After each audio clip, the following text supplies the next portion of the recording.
Partner van Toes in Limburg is Landgoed Hommelheide.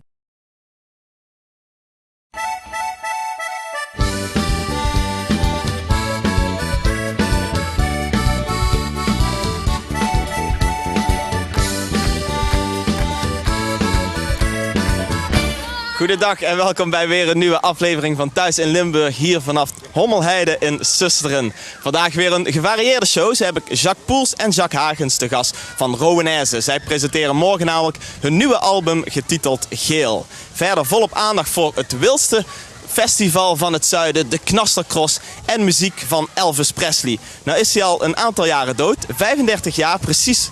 En daarvoor is Johnny Memphis hier. Hij doet verschillende nummers uit zijn repertoire. Dus volop aandacht voor Elvis. En natuurlijk staat er weer een stad centraal. Dat is vandaag de stad Lanaken. Net over de grens bij Maastricht in het Belgische. Wendy bezocht het om te kijken wat daar allemaal te doen is.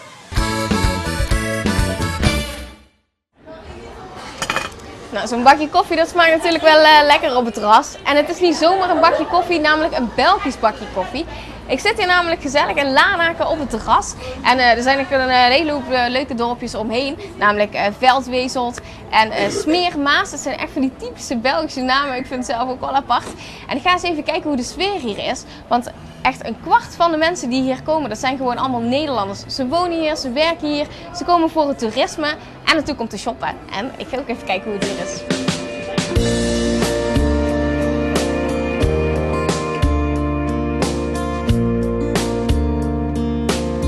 Goedemiddag.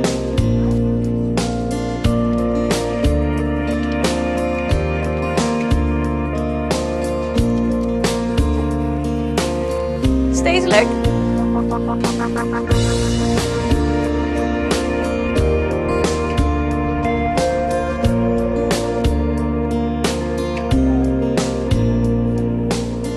Goedemiddag. Hoi. Waar ik erg nieuwsgierig naar ben, hè? Want u heeft nou zo'n zaak hier in Lanaken. Er komen heel veel Nederlanders, maar waarom komen die Nederlanders juist hier naartoe? Lanaken trekt de Nederlanders aan omdat het is al op de eerste plaats toeristisch interessant. We hebben veel natuur, maar het is ook een relatief klein centrum met heel veel speciaalzaken. Er zijn een aantal ketenwinkels, maar niet zoveel.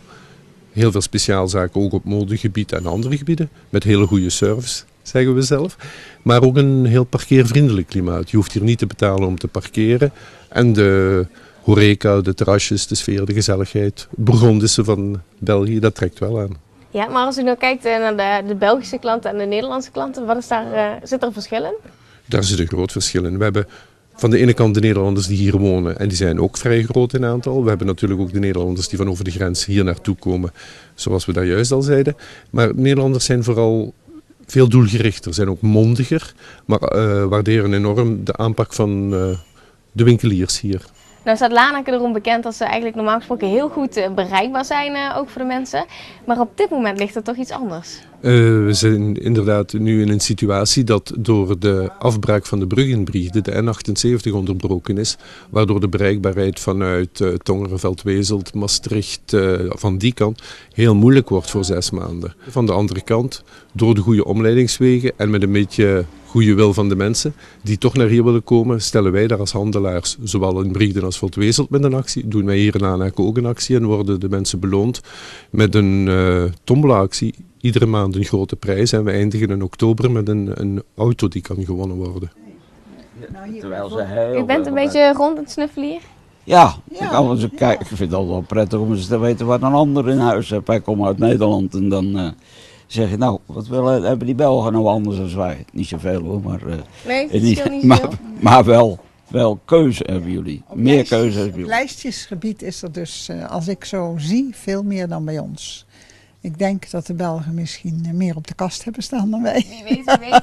Maar u komt uit Nederland, zegt u het wel? Ja, ik kom zelf uit Almere. Almere, dat is niet naast de deur. Dat is niet naast de deur, nee. En nee. Waarvoor bent u dan hier terecht? Wij zijn een dag of 10, 12 op vakantie. En wij zijn eerst meer naar het zuiden gegaan, in de buurt van Bouillon, in Zuid-België. Ja, wij vinden Lanaken altijd heel plezierig. Ja, u zegt weer, dus u bent hier vaker gekomen? Ja, we zijn. Dit is de derde keer dat we hier zijn, ja.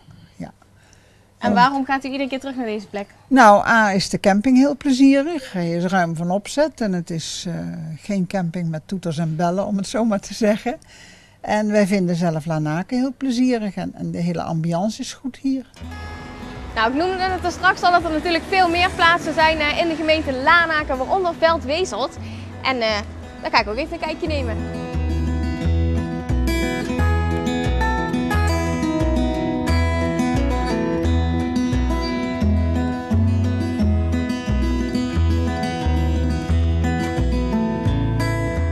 Meneer, mag ik u iets vragen? Ja. Waar komt u vandaan? Van Maastricht. Van Maastricht uit Nederland. Ja. En wat brengt u hier om hier de boodschappen te gaan doen? Het is gezelliger, goedkoper. Hier kun je fris vlees pakken. En in Maastricht is dat allemaal ingepakt. Hè. Er zijn maar 2 slagers meer hè, in de hele Maastricht.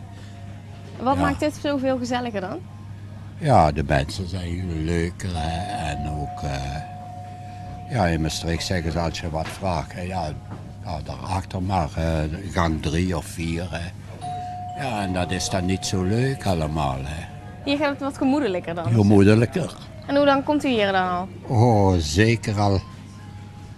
zeker 25 jaar. Zo, dat is niet verkeerd. U bent ook de boodschapjes van de week aan het doen? Ja, klopt. Ja, mag ik vragen waar u vandaan komt? Hier uit het dorp, Veldwezelt. Ja? Ja, En ja, waarom doet u hier de boodschappen? makkelijk.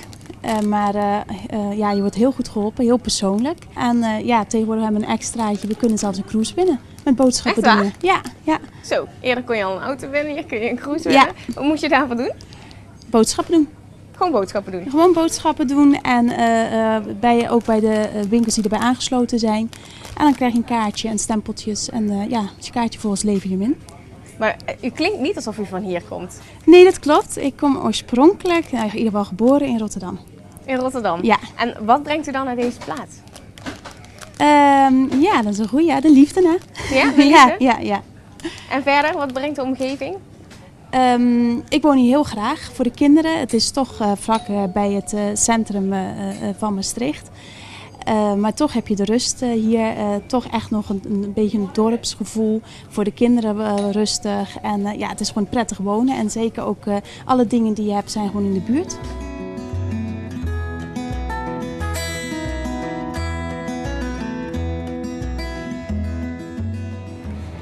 Het is hier voor mij normaal gesproken niet naast de deur, maar nou ik hier toch ben, wil ik ook wel zo'n cruise winnen. Hè?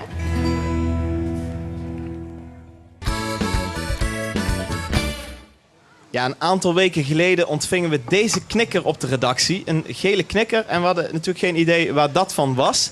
Nu later blijkt dat dat voor de nieuwe cd is van Rowenaise getiteld Geel. En die komt morgen uit en daarom zit hier natuurlijk niemand minder dan Jacques Poels en Jacques Hagens van Rowenaise. Ja, morgen komt die dus uit. Is dat een spannend moment voor jullie? Het allerspannendste hebben we al gehad. Dat was een luistersessie. Dus dat is echt de eerste keer dat mensen buiten het bandje de plaat horen. Oké. En dat is echt zo'n uur van de waarheid. Van dan geef je hem voor de eerste keer prijs, zeg maar. En nou ja, morgen de rest dus. En ja, ik ben nu... Maar goed, het is... Je kunt er nooit niks van zeggen, want we hadden het er net over. Iedereen heeft zo zijn favoriete liedje nu al op de cd, weet je wel. Ja, ja. Die groep mensen, Uit de familiebekenden. band, bedoel je? Nou, de familiebekenden die op die luistersessie erbij waren. Dus ik ben wel heel benieuwd en in die zin is het wel spannend wat dadelijk de reacties daar weer op zullen zijn. Of er één liedje is wat mensen zeggen, nou dat vinden we echt...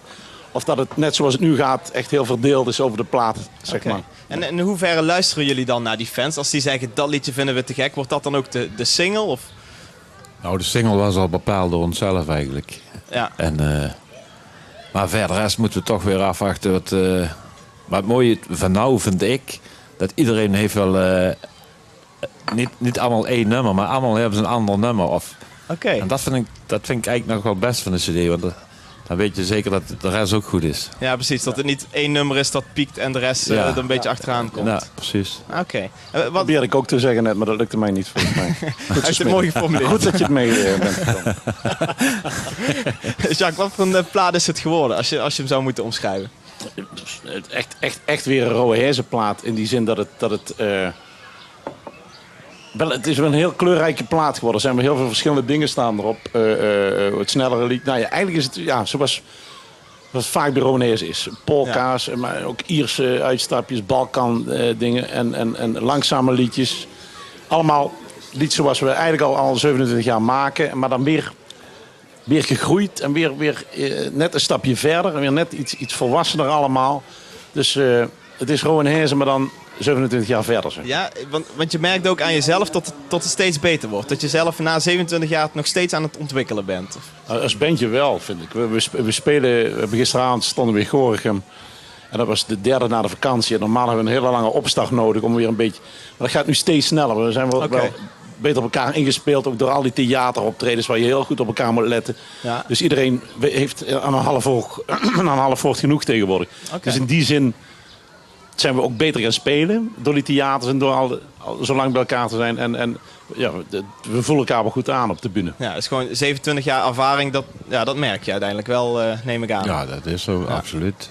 Ja. Wie heeft de nummers geschreven? Is dat weer grotendeels van jouw hand, Jacques? Nou, grotendeels. Deze keer heb ik me echt voorgenomen om 0 covers erop te zetten. Ja, oké. Dat is altijd wel een liedje wat ik dan zo mooi vind. Dat is het liedje November. Dat is een origineel Iers liedje. Ja. Daar kan ik dan niet laten om daar iets mee te doen. Dus, maar deze keer vond ik toch wel omdat het toch 6 jaar geleden is. Niet echt, want we hebben Zilver en Mannen van Staal nog tussendoor gehad. Maar dat 6 jaar geleden is dat we de laatste keer een studioalbum. Ik dacht, nou, dan ga ik het ook helemaal 12 spiksplinter nieuwe melodieën en nieuwe tekst. Ja, dus 12 eigen nummers. Yep. Waarop Mannen van Staal nog bijna bestond uit alleen maar samenwerking. Is dat alleen Rowenhezen? Ja, dus er zijn wat blazers en Angelo, een man die heel goed op stielgitaar is. Die heeft wat mooie sferen er nog ingezet. Maar voor de rest is het puur het bandje, dat willen we ook graag. Oké, nou mooi. Ja. En die titel natuurlijk, dat vraagt iedereen zich af. Geel, ja, ik spreek je natuurlijk alweer anders uit dan jullie dialect. Geel. Waar komt dat vandaan, geel? Dat moet de Jacques even vragen, want die weet precies het... Ja, het is wel een beetje zo. Want we hadden gespeeld, het theatertour had ik het net al over, in Venray. En daar kwam een meisje, dat hadden we dus die gele knikker die jij liet zien. Die deelden we daaruit als we het liedje Geluksknikker speelden. Want is dit de geluksknikker? Even terzijde. Ja, dat is gevonden. Wat zeg je? Eindelijk gevonden. Ja, nee, ik heb hem, jij hebt hem nu. Dus, nee, maar in mijn leven is hij al teruggerold. Dus ik zit helemaal goed. Maar die knikker, zo eentje dus. Want we hadden altijd normale andere gekleurde knikkers. Maar die dag waren knikkers op. Dus toen is Leon Verdonschot... Die praten alles aan elkaar in die show. En die is naar de Aldi en die hadden ze alleen nog maar gele. Dus die ging die uitdelen, s'avonds. En een meisje kreeg die Sylvia. En ik heb het hier, ik pak even de hoesje erbij. Dat staat in het boekje erbij. Ja, het staat erin. En iemand uit het publiek krijgt een geluksknikker in de hand geduwd. Dat gebeurt elke avond tijdens onze laatste theatertour. In Venray is het Sylvia. De knikker is geel, toevallig haar lievelingskleur. Geel is geluk, geel is gevaar. Sylvia is ernstig ziek. Van nu af houdt ze bij elke behandeling de knikker in haar hand geklemd. Okay. Geluk en gevaar, zon en maan, man en vrouw, dag en nacht, hard en zacht, alles in balans. Van groot naar klein, we zijn allemaal onderweg naar later. Geel. Nou ja, was dat zo'n moment in het theater dat ik echt als een bliksem geraakt werd door de kleur geel. Ja. En dan vergeet ik dat weer een beetje. En toen zag ik thuis het Peelklokje, dat is ons lokale krantje. Dat lag zo op de tafel. Prachtig geel ook. Want af en toe de stem iets harder gezongen gestaan. Ik wou zeggen, kijk er mee uit. Ik hoop het op. En daar lag dat is ook geel. En toen kwam dat weer allemaal terug. En vanaf dat moment kreeg ik allemaal gele beelden. Zag ik weer. Dan twijfel ik. Ik zei tegen de band, nou jongens, wat dachten jullie van om de cd geel te noemen? Een hele lange stilte, weet je wel. Maar die link werd wel gemaakt met dat theaterconcert. Ja. Het is echt dit verhaal ook, zeg maar. Ja, dat staat echt aan de wieg van... En daarna, dan denk ik, is het een beetje... Want geel, je kan ook geel, weet je wel, anders uitspreken. Ik denk, is het wel zo'n goede titel? En dan twijfel ik ook. En dan zag ik ineens weer een gele vlag. Of ik zag weer, weet je wel... Zo'n betrekkingswaanzin. Als je Renault rijdt, dan zie je andere Renaults rijden, weet je wel. En dit idee dan. Dus uiteindelijk, en nu is iedereen gelukkig, want nu krijgen we allemaal mensen die allemaal ook diezelfde beelden zien en daar foto's van maken en zo. Okay. Dus ik denk nu dat we heel blij zijn met deze titel. Een goede titel. Denk maar dan is er nog wat te doen om de spelling natuurlijk, want officieel is het volgens mij AE. En jullie maken daar EA van, in het dialect. Ja, dat klopt. Ja. Maar goed, daar zijn jullie als artiesten dan misschien vrij en dan mag je dan lekker zelf weten. Ja, nou, dat denk ik wel. Want ik hoor ook echt gewoon als eerste een E, geel. Ik hoor niet een A, gaal. Ik hoor eerst een E, geel. Dus zo instinctief doe ik dat dan maar, zeg maar. Nee, daar heb je al het recht toe. Dus. Nou, dankjewel. Ja. En hoe is het nu met Sylvia? We mailen met elkaar. Ja, dat is ook weer zoiets bizars. Het is de 17e komt de cd uit, zaterdag. En dat is precies de dag van haar laatste behandeling. Dus daar krijg je de uitslag. Dat zijn, over betrekkingswaanzin gesproken. Maar dat valt dan allemaal een beetje samen. Ja. Dus maar het gaat nu op en af, maar overwegend wel goed. Ze is heel positief. En, ja, ik neem aan dat ze volop vereerd is dat de cd met haar te maken heeft. In ieder geval de titel ik daarvan. vroeg het haar. Ik heb het haar ook gemaild. Ik zeg, als je wilt die we naam niet noemen, dan het is alleen al het feit dat die bliksem zo in mijn hoofd sloeg toen jij me dat vertelde. Maar ze was helemaal blij. En je mag gerust mijn naam noemen. Dus volgens mij vindt ze het helemaal goed. Ja. Oh, mooi. Ja. Mooi. Nou, dan hoop ik dat alles goed gaat natuurlijk. Ik ook. Wanneer is voor jullie zo'n cd geslaagd? Wanneer kun je zeggen van... Ja, we hebben er weer eentje afgeleverd waar we trots op mogen zijn? Wanneer? Ja? Is dat als hij weer goud is of platina? Of is dat als de reacties goed zijn? Ik vind het belangrijkste als er maar veel gedraaid wordt. Ja. Dan zeggen ze wel, je kunt de nummer 1 hebben, maar als je daar niet gedraaid wordt, dan heb je er niks aan, vind ik. Nee. Maar als je goed gedraaid wordt, dan is je voor mij al geslaagd. En ja, goed, goud halen, dat is tegenwoordig, ja, ga er maar aan staan, weet je wel. Nee, dat hoeft niet, vind ik. Nee. Als je maar gewoon veel draaien. Ja, als we maar veel mensen ervan kunnen genieten. Ja, precies. Dan is je voor mij geslaagd. Ja, en na 27 jaar dus weer een cd. Waar haal je dan nog je inspiratie vandaan? Want je hebt bijna alles al bezongen, lijkt me. Zowel lief en leed. Lief en leed. En nu is het iets meer lief als leed in mijn leven. Dus dat zie je dan ook weer terug. Ik was zo aan het praten. Iets meer lief dan leed in mijn leven. Dus dat zie je ook weer terug in de titels. Nou ja, en waar word je door geïnspireerd? Dat is zo'n verhaal van Sylvia. En nou, dat leidt tot het liedje Geel. Ik kan ze onder de Groene Brug. Wij gaan eens in de 2 jaar vissen in Ierland. Dat gaat echt daarover dat we met z'n allen op een boot zitten en onderweg naar later zijn. Nou ja, er zijn heel veel persoonlijke teksten. Altijd persoonlijke dingen. Zoals altijd eigenlijk wel. Zoals altijd. Ja. En in de wolken dat is gewoon dat we op een avond als deze buiten zaten bij zo'n vuurkorf. Dat we allemaal oude troep aan het verbranden waren, oude zooi. Mijn vrouw en ik en samen een koud biertje en zo echt gelukkig waren, zeg maar. Weet je wel. Dat is, nou, dan heb ik ook weer een liedje. Zo. Het geluk beschreven. Ja. Oké. Mooi. Ja, Geel is gelukt, dat staat ook in het dingetje. En het is geluk. Maar goed, het eindigt ook met een treurig liedje, want dat is ook een kant van het leven natuurlijk. Ja, natuurlijk. Ja. Mag ook bezongen worden. Ja. Maar is het daardoor dan meer dat je zegt, een vrolijke cd? Is het meer een tentalbum, zeg maar, voor in de tent of theater? Of is het weer een combinatie? Half-half, vind ik. Dus er staan nummers op die echt voor een tent geschikt zijn, vind ik. Maar er staan ook echt mooie nummers op voor een theater spelen. Ja, die kunt allemaal in een theater spelen, ook allemaal in de tent. Maar nee, maar als je goed, dan is het half-half zo'n beetje, denk ik. Ja. Is er één nummer waarvan jullie zeggen van dit gaat het goed doen? Dit wordt de nieuwe Limburg of de nieuwe Bestelmaar? Of... Is dat lastig te zeggen? Nee, dat is de goden verzoeken. Als je zoiets zegt. Dat kan alleen maar misgaan natuurlijk. Elk nieuw bandje wat vergeleken werd vroeger met de nieuwe Beatles. Die zijn allemaal... Nee, dat is waar. En zoiets af te roepen over een liedje. Ook daar hadden we het net weer over. Weet je. Maar er is ook een Smitje in de intro zei van... Heel veel mensen hebben allemaal verschillende uitgesproken meningen over een liedje. En dat is fijn, weet je wel. We hebben zo allemaal onze eigen favoriet. Bij mij beweegt het nog een beetje. Soms is dit hem, soms is dat hem. Nee, je weet dat nooit van tevoren. Weet. Maar dat is ook wel het mooie van muziek, weet je wel. Heb je hem zelf al veel geluisterd? Dat je dan in de auto zit en je eigen muziek luistert? Ik doe dat nooit, maar ik moet nu, want ik moet de liedjes van buiten leren. Ja. We hebben ze ingespeeld met de hele band. En dan vergeet je dat weer. Dus we zijn nu aan het oefenen, want komend weekend... gaan we weer 2 nieuwe liedjes spelen. We doen er elk weekend 2 bij, zeg maar. We spelen nu Geel en Onder de Groene Brug. En komend weekend komen dus ik moet er heel veel, zeg maar, beroepshalve nu naar luisteren. Ja, je moet ze wel kennen natuurlijk. Ja. Hey, als ik denk aan Romaneske, dan denk ik toch altijd wel aan bier gooien. Ik heb het natuurlijk zelf ook meegemaakt.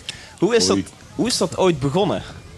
Ja, dat bier gooien? Volgens mij is dat een beetje, komt dat overgewaaien van normaal, denk ik. Dat verwacht ik zo. Ik geloof niet. Ik ken het helemaal niet. Maar kun je het inderdaad nog herinneren dat je daar op het podium stond en opeens zag je het bier heen en weer vliegen? Dat kan ik me nog heel goed herinneren, ja. En nou tegenwoordig met die bierprijzen is dat, en met die crisis is dat... Is het al minder? Nee, echt, je merkt het echt wel. Maar ik weet nog dat we bij Zaal Thijs moesten naar de bühne, moesten we door de kroeg. Toen moesten we nou beginnen, stond echt zo'n laag bier. En, ja, ik heb het nooit gesnapt. Ik drink het op, het wel, maar ja goed, zij de moet. Ja, heb je nu niet zoiets van, het is wel goed geweest met dat bier gooien, drink het maar mooi op en ik kom minder plakkerig thuis als ik een concert heb gehad? Ja, maar ze ontzien ons wel, dat is wel fijn. Ja, dus niet dat het richting het podium gaat. Dat zou niet goed zijn. Ja, dat is perfect. En ik heb een mooie nieuwe gitaar gekocht toen ik 50 werd, dus die mag niet... Maar dat gaat wel... Dat gaat wel steeds beter. Ik moet zeggen, steeds beter. Dat is lang geleden dat ik een plans over me heen heb gehad, moet ik zeggen. Oké. Dus, maar gisteravond ook, je ziet het weer gebeuren. Ja, weer op Twitter dat reageert iemand daar weer op. Zonde van al het bier. Ja, dat is eigenlijk dat is zonde. het ook. Vooral met die bierprijzen, wat je zegt. Ik snap er echt helemaal niks van. Maar ja, goed. Ik vind het wel een mooie uit. Ja, ik heb dat mensen het ervoor over hebben. Kijk, als de Oranje, als het voetballegioen of de Olympische Spelers geëerd worden, gooien ze ook bier. Het is ook wel een ultieme lofuiting, weet je wel. In die zin vind ik het ook alweer. Ik vind het zelfs waard om een bier voor jullie aan de kant te gooien. Ik koop wel weer een nieuwe. Dat idee. Ja, als, heeft het toch ook wel een beetje. Ja, een mooi gebaar. Ja, eigenlijk wel. Maar goed, ik snap dit ook wel. Want ik drink er ook het liefst zelf op. Ja, toch? Ieder zijn eigen meuk. 2 weken geleden met de schrik vrijgekomen, geloof ik. Hè? Jullie gingen naar een concert genaamd Dickie Woodstock. En dat was noodweer.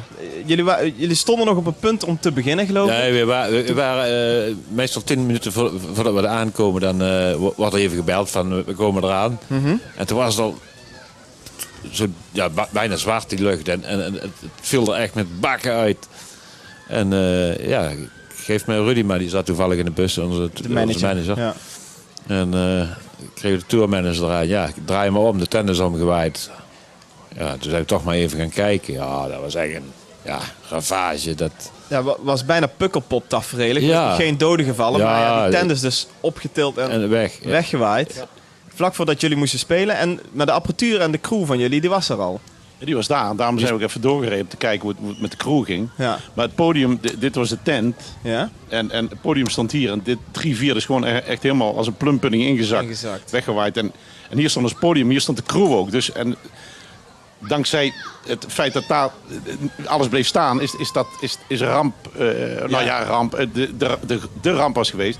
Als het 1,5 uur later had plaatsgevonden en wij daar gestaan hadden, dan hadden we 3000 man in de tent gezeten. Ja, de tent was nu nog niet vol. Nee, was niet vol. Het duurde nog 1,5 uur. Dus die mensen druppelen langzaam binnen, weet je wel.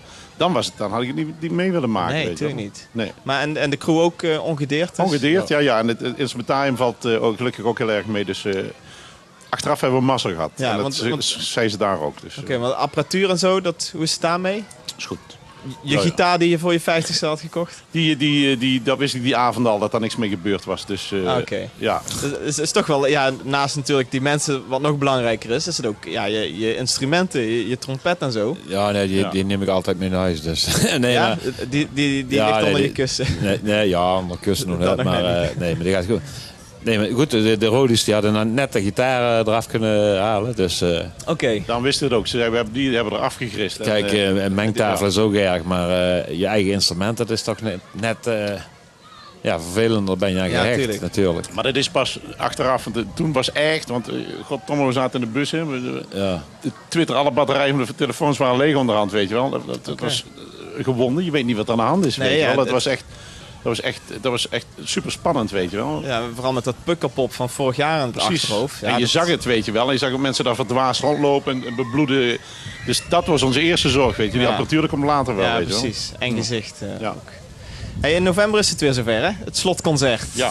Is er iets waar je heel lang naar uitkijkt? Het slotconcert aan zich, daar kijk ik elk jaar.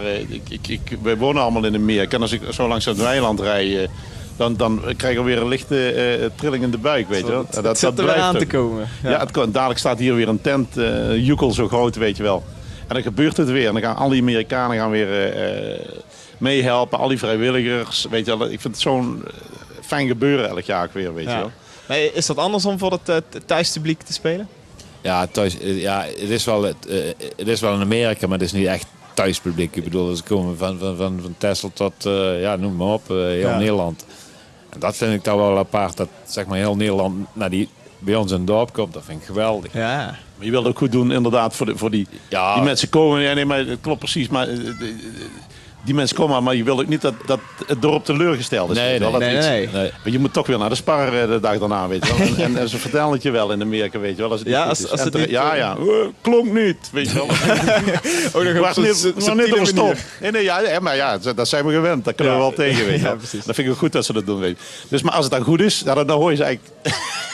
Dat hoor je ze niet. Nee, maar dat vind ik ook wel weer grappig, weet je wel. Of je krijgt een knipoog of je krijgt een duim en dan weet je... Dat vind ik al wel hard verwarmend. Ja, precies. Dat kan me voorstellen, ja. Wat waren jullie geworden als Rowenaise niet zo succesvol was geweest? Ben ik wel even benieuwd naar, Jacques. Wat ik daar was geworden? Ja, als beroep?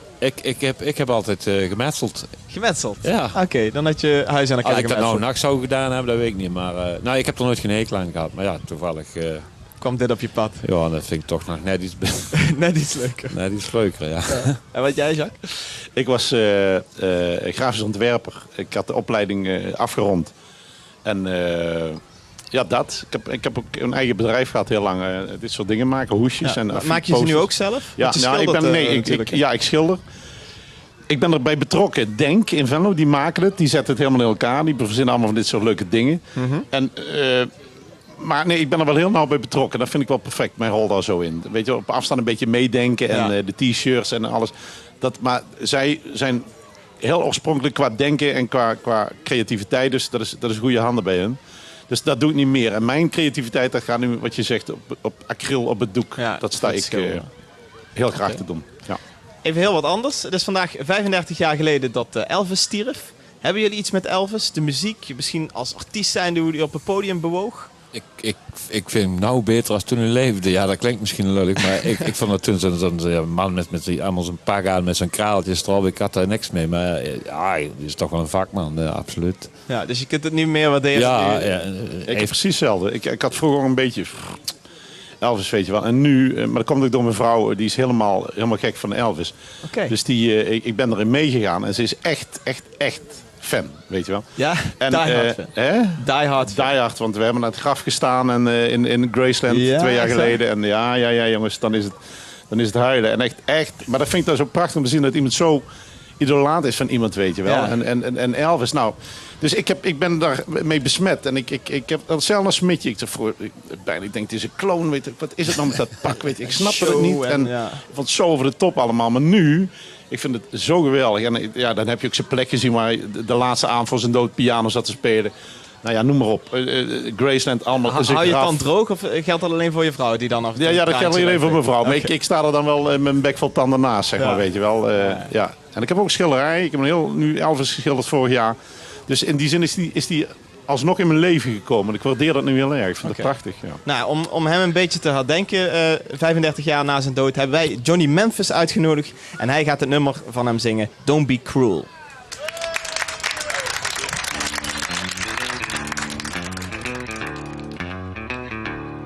You know I can be found sitting home all alone. If you can't come around, at least please telephone. But don't be cruel to a heart that's true.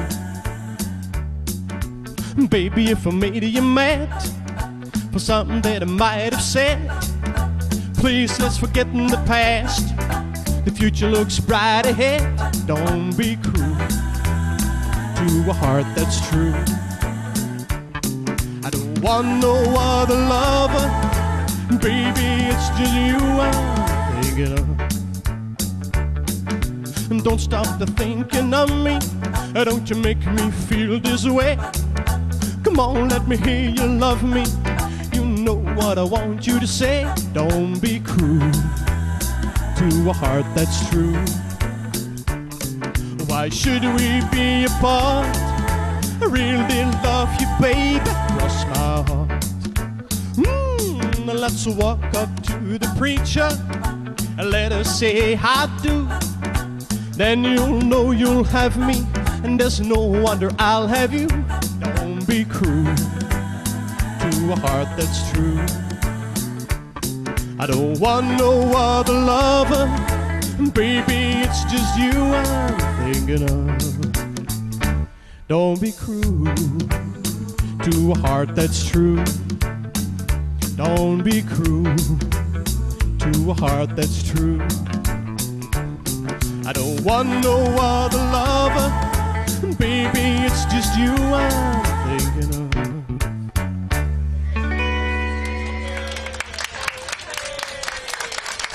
Dankjewel, dankjewel. Ja, Johnny Memphis dus. Zometeen praat ik nog even met hem en gaat hij natuurlijk nog een keertje voor ons optreden. De kans is groot dat hij ze her en der in Limburg al gespot heeft. Grote caravans, flink gekleurd met heel groot knasserkros erop. Want het zit er weer aan te komen, hè? Sylvia en Marleen. Ja, zeker. Klassencross. Ja. Dit jaar ook weer, ja, inderdaad. Ja. Jullie zijn van de organisatie, de 7e editie alweer, 31 augustus en 1 en 2 september. Maar voor de mensen die het niet helemaal weten, wat is de Knassencross precies? Knassencross is eigenlijk een soort carnaval op wielen. Een beetje ter land, ter zee en in de lucht. Ja, zelfgebouwde creaties die op zo ludiek mogelijke manier de baan rond moeten komen. Ja, want het heeft alles te maken ook met motoren, hè Sylvia? Klopt, ja. Er zijn verschillende klasses. Van motoren tot auto's. Kijk maar wat je in de schuur hebt staan. Klasse zwaar bijvoorbeeld. Ja. Daarvoor bouw je een auto die er niet meer als een auto mag uitzien. Het gaat dus niet om de wedstrijd, maar echt om de originaliteit. Ja, dus wat jij al zegt, een soort carnaval. Ik denk meteen aan de Zwarte Cross. Heeft daar iets mee te maken? Of lijkt het daar heel veel op misschien vanuit mijn kant dan? Ja, het lijkt er wel inderdaad een beetje op. Alleen is ons karakter meer toch familiegerichter. En iets minder groots op muziekterrein. We hebben natuurlijk wel een muziekprogramma, maar dat is niet zo uitgebreid als bij de Zwarte Cross. Bij ons richten we ons meer op de baan. Ja, maar dat is dus ook een familie-evenement, zoals je zelf al zegt, hè? Ja, het is heel belangrijk dat inderdaad van 0 tot 100 eigenlijk komen. En zelfs voor de kinderen hebben we heel veel evenementen dit jaar. Dat is extra. En het is zeker een familie-evenement, ja. En hoe is dat eigenlijk zo ooit ontstaan? Is dat met een gek idee begonnen, neem ik aan? Of een wild idee? Ja, het is inderdaad. Het is gewoon met een vriendengroepje zijn we ooit naar de Achterhoek gegaan. En daar hebben we een keer meegedaan.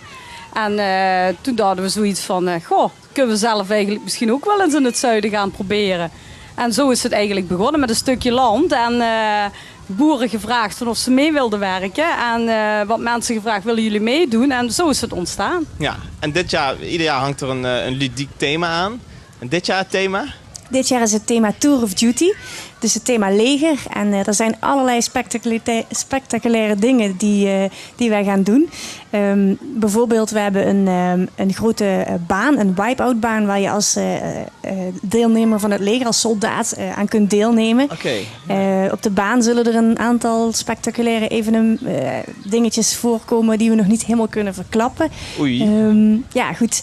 In de tent, in de avondprogramma gaan er ook nog wat verrassingen voorkomen die ook weer in hetzelfde thema staan. Dus, ja. Maar het is een wat braver thema dan voorgaande jaren. Want vorig jaar had je bijvoorbeeld de PVV-race, was het. De PVV-klasse. En daarvoor de obesitas-klasse. Klopt. Dan is dit wel heel netjes, zou ik maar zeggen. Ja, we hebben er dit jaar voor gekozen om toch iets meer het familie-evenement op de voorgrond te zetten. En eigenlijk wel nog stoer te zijn en met bier en pratjes te gooien, maar niet meer met geslachtsdelen. Oké, dus ja, inderdaad. Dan heb je in ieder geval dat familie-evenement. Want anders, ik kan me voorstellen dat je je kinderen daar liever weghaalt als dat gebeurt. Maar het wordt er niet minder stoer op. Nee, oké. Hey, en wat is voor jullie zelf dan een hoogtepuntje als je daar bent? Nou ja, ik vind de stuntshow wat we dit jaar weer hebben super spectaculair. Er komt dus onder andere William van der Putten. Die heeft ook bij dat andere beroemde evenement over de entree gesprongen. Nou, die komt ook bij ons een backflip maken. Die landt dan in een grote bak met schuim. Ja, want, bij dat andere evenement, waar we de naam van even niet zullen noemen dan, dat is het misgegaan, toch?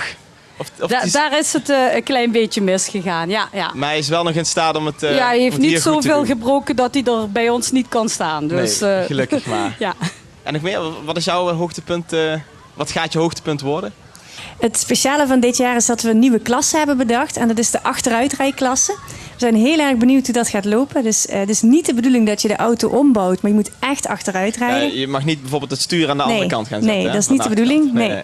En er wordt ook op gekeurd. Dus, goed, de baan is een kilometer. Hè? Dus dat betekent dat je nog een heel stuk achteruit moet rijden. En ook daar komen weer speciale effecten. Dus we zijn heel benieuwd wat dat gaat opleveren. Ja. Hoe doen jullie dat met de veiligheid? Want ik kan me voorstellen dat dat natuurlijk nog wat brokken geeft.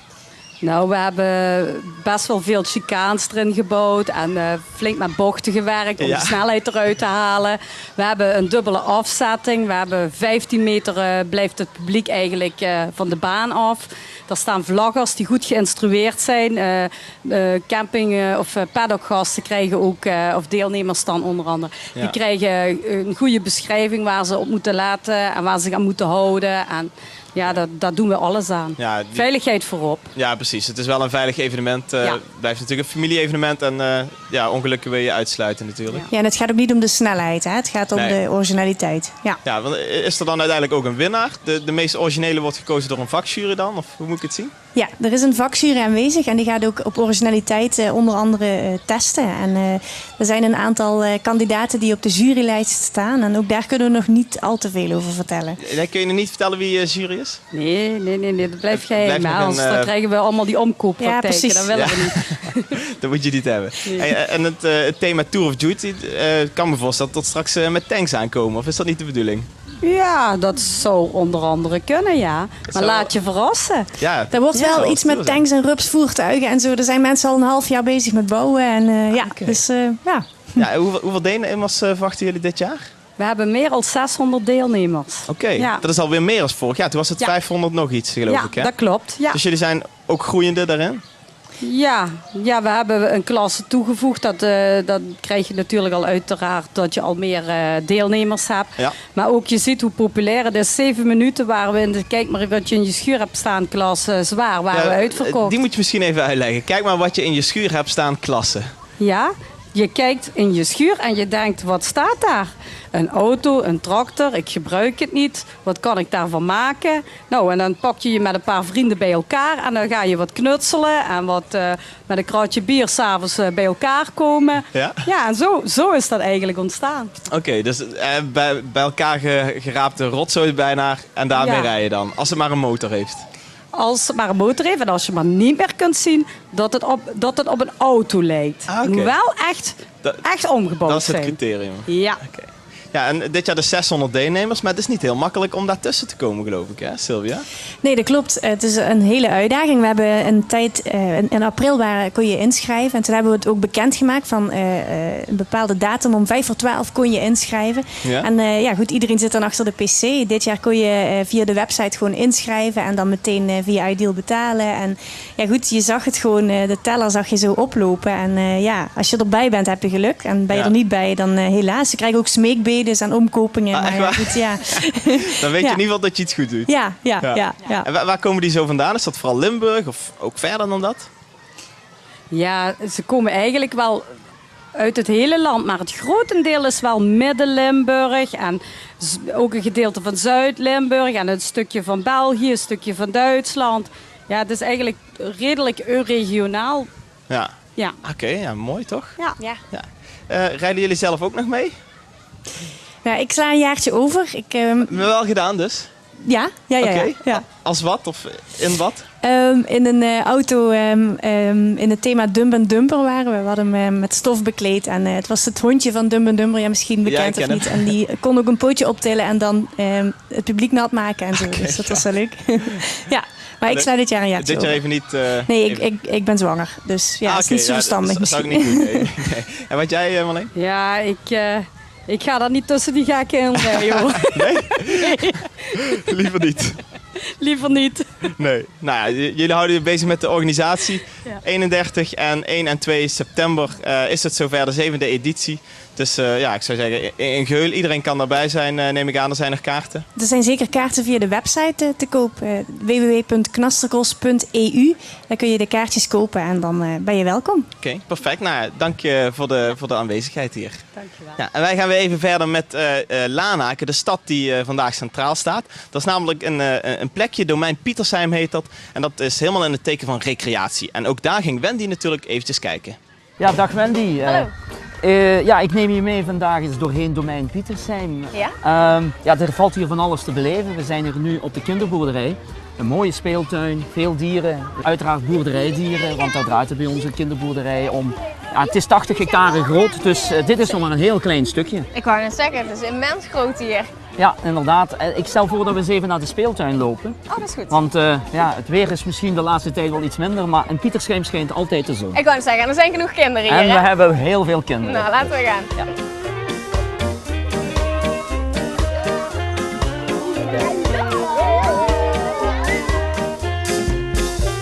Een paar jaar geleden hebben we de speeltuin volledig opgeknapt. We hadden heel veel waterproblemen. Dat is nu weg. Ja, er waren allemaal plassen en zo dan. Ja, inderdaad. Het was vroeger bekend dat de kinderboerderij een leuke speeltuin was. Maar aan de andere kant, ja, door dat water. En dan hebben we de boel gedraineerd. We hebben alles geniveleerd. We hebben een aantal nieuwe speeltuigen gezet. We hebben de structuur wat aangepast. Zodanig dat eigenlijk de speeltuin aan de andere kant voor de kleinste begint. En je schuift eigenlijk op. En de zware mannen, die zitten hier. Dus, dat is wel te zien natuurlijk. Ja, inderdaad.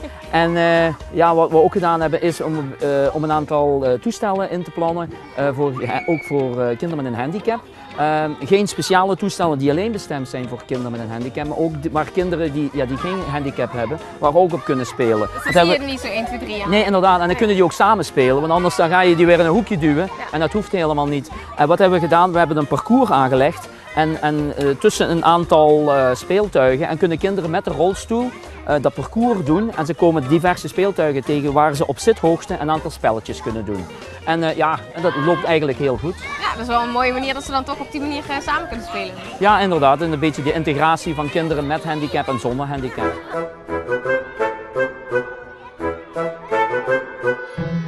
En Dirk, wat is dit nou precies? Ja, dit is kabouter of eekhoornkwip. En eekhoornkwip behoort tot de kaboutertocht. Die is 40.000 kaboutervoetjes lang. Die vertrekt hier op de kinderboerderij, komt hier ook weer aan.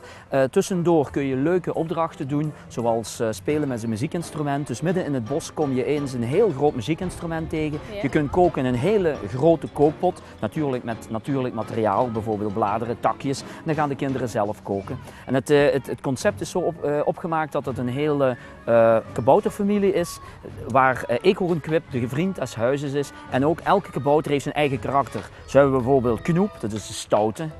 En die heb je er ook, zelfs in België heb je een stoute kabouter gemaakt. Maar elke kabouter heeft zijn eigen karakter en dat zie je aan zijn hoed. Dus of aan zijn muts, zijn kaboutermuts. Daar staan een aantal tekens in waar je kunt zien wat de functie eigenlijk is of wat zijn karakter is.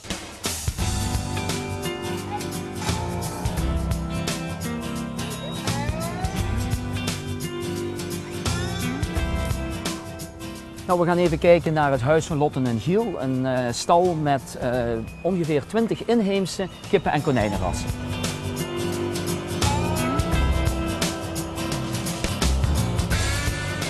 Kijk, de kinderen kunnen ook echt iets leren hier. Ja, we hebben heel kleurrijke infopanelen. Ja.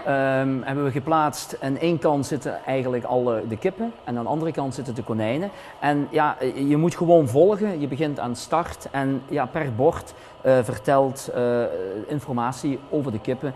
Waar komen ze vandaan? Hoe moet je ze onderhouden? Waarom zijn ze er? Ze zijn niet alleen leuk, maar ja, ze gaan ook jammer genoeg hier en daar wel eens de pot in. Ja. Maar goed, zo is het. Maar hier, alleszins onze kippen niet, maar kinderen kunnen komen kijken. Maar ook onder begeleiding van iemand van bij ons op de kinderboerderij kunnen klassen, scholen bijvoorbeeld ook, mee de hokken schoonmaken, maar ze ook vastpakken en effectief knuffelen met de konijnen. Een heel leuke les.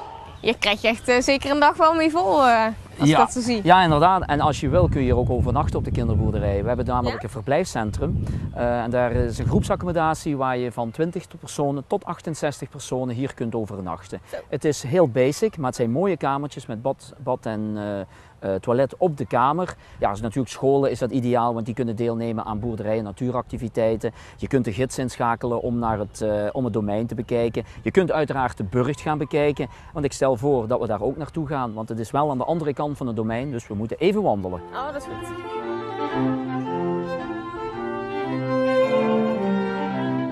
Het is inderdaad een stukje lopen. Ja, ik had het je gezegd, het is 80 hectare groot.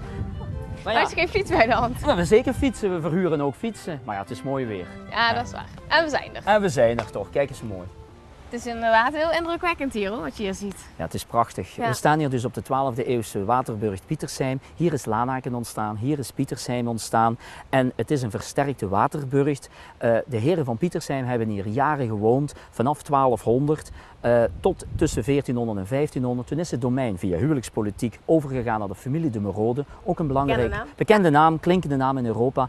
En ja, dat is hier zo gebleven. Tot 1971 had je de laatste prins, want ondertussen was de laatste bewoner prins geworden. Xavier de Merode heeft in 1971 zijn domein verkocht aan de gemeente Lanaken. Hij zelf is verhuisd naar Frankrijk, waar hij een geitenboerderij is begonnen. Ambachtelijk geitenkaas verkoopt. Iets heel anders, het omgekeerde sprookje. De prins wordt een boer, bij wijze van spreken. Maar de gemeente Lanaken heeft na jaren van verval hier een museum van gemaakt. En 2 jaar geleden hebben we dat geopend. We hebben trouwens de Vlaamse Monumentenprijs gewonnen. En het is hier ook een toegangspoort tot het Nationaal Park, waar je ook fietskaarten, wandelkaarten kunt kopen en dan in het wandelpark kunt gaan wandelen. En voor de rest een museum over de geschiedenis van Lanaken en Pietersheim. Dirk, hartelijk dank voor de mooie uitleg die ik hier heb gekregen. Nou, graag gedaan. En in België geven we 3 kussen. Kijk. Maar ik moet zeggen, om het gevoel hier helemaal compleet te maken van het sprookje van de prins en de prinses van vroeger, het adellijke gevoel, wil ik toch nog even 1 ding doen. Ga je ook even mee? Oké. Mensen thuis, bedankt voor het kijken en tot de volgende keer. Dag. Doei doei. Ja, Pietersheim dus in Lanaken. We gaan er nu even tussenuit voor de reclame, maar zometeen zijn we terug met meer Elvis muziek van Johnny Memphis. En u maakt kans om een verblijf te winnen hier op Hommelheide. Partner van Toes in Limburg is Landgoed Hommelheide.